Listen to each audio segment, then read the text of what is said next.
Hi everybody, welcome back. We're going to tie a Cahill Wet Fly.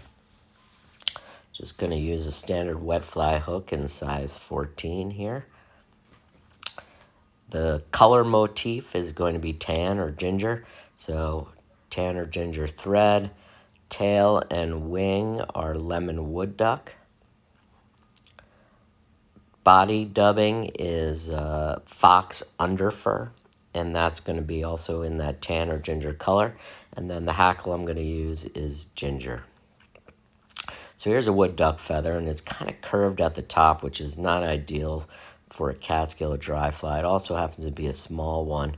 So what I'm going to do is cut the tip out and leave a V. I've pulled down some of the unneeded fibers, and I'm going to use that tip as the tail. Didn't like the length, so I'm going to redo that.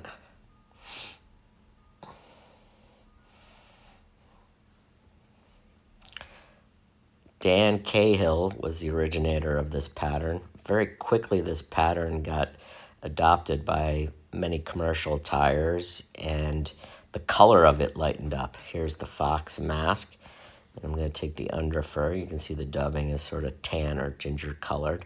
I'm going to use very, very little bit, keeping this body very thin, a thin taper.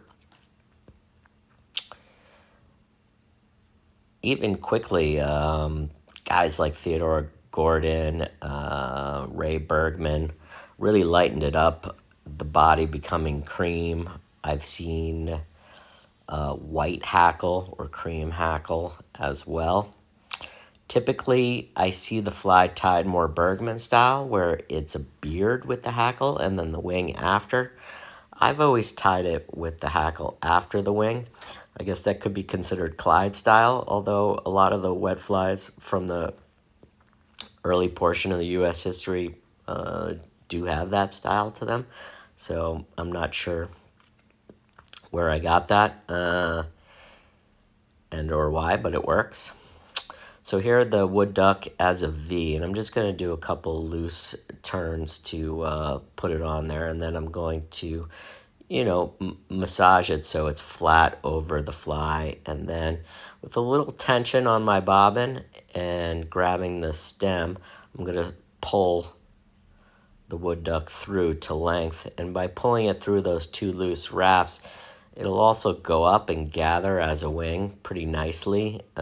It's a lot easier than doing slips and trying to approach it that way. I think you get a pretty nice wing this way. I'm going to trim that off. Now save that piece because the lower fibers that I pulled down so they wouldn't be included in the wing are great for a tail. See, there they are, so keep those. I'm just going to do a little cleaning up because this is a video for a fishing fly. I don't know that I would bother doing any of this. And there's the ginger. Here is a ginger hen cape. And I'm going to tie that in by the tip and do that hackle. So there's a dark Cahill and a light Cahill, as I said. So it seems like this fly was very quickly changed from what Cahill originally tied it as, which was probably the darker version. And as people lightened it up, there became a divide, a dark and a light. What we seem to know in terms of recipes are other people's recipes. We don't really know Cahill's recipe, but his name sticks to the fly, even though it's probably been changed quite a bit.